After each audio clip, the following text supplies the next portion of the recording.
Ukraine's defense forces continue to try to repel Russia's invading army.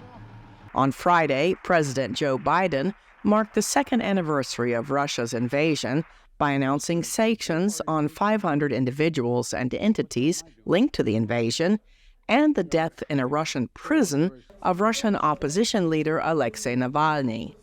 He said Russian President Vladimir Putin badly miscalculated the courage of the people of Ukraine. Putin believed he could easily bend the will and break the resolve of the free people of Ukraine, that he could roll into Ukraine and he would roll over them. 2 years later, he remains wrong. Kyiv is still standing, Ukraine is still free, and the people of Ukraine remain unbowed and unbroken in the face of Putin's vigorous onslaught. Biden said he met with Navalny's widow and daughter Thursday in California and assured them he will make sure Putin pays a price for what he termed Russian aggression abroad and repression at home. During a visit to Argentina, Secretary of State Antony Blinken answered a question from Voice of America, saying he believes sanctions will have a long-term impact on Russia's ability to modernize its economy, military, and energy sector.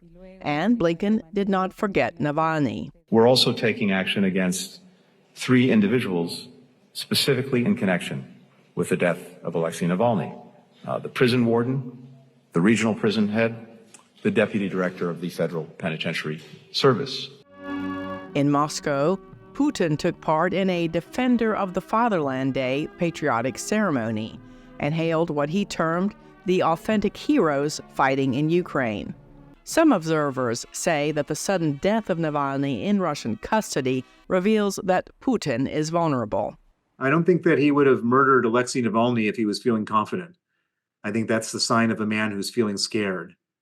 And Putin is scared of losing power because if he loses power, he dies. Russia says Navalny died of natural causes. Browder welcomed the new set of sanctions on Moscow, but he said the Kremlin still enjoys one major source of revenue. So as long as Russia continue to sell their oil, they'll be able to continue buying missiles and bullets and pay for soldiers, and the war will carry on. And we haven't been able to get our head around that. And that is the elephant in the room. Democratic Senate Majority Leader Chuck Schumer arrived in Ukraine on Friday with a group of senators to try to reassure Ukrainians that the U.S. Congress will deliver another round of U.S. aid, even as a package that would provide $60 billion to Kyiv is stalled in the Republican-controlled U.S. House of Representatives. Cindy Saine, VOA News.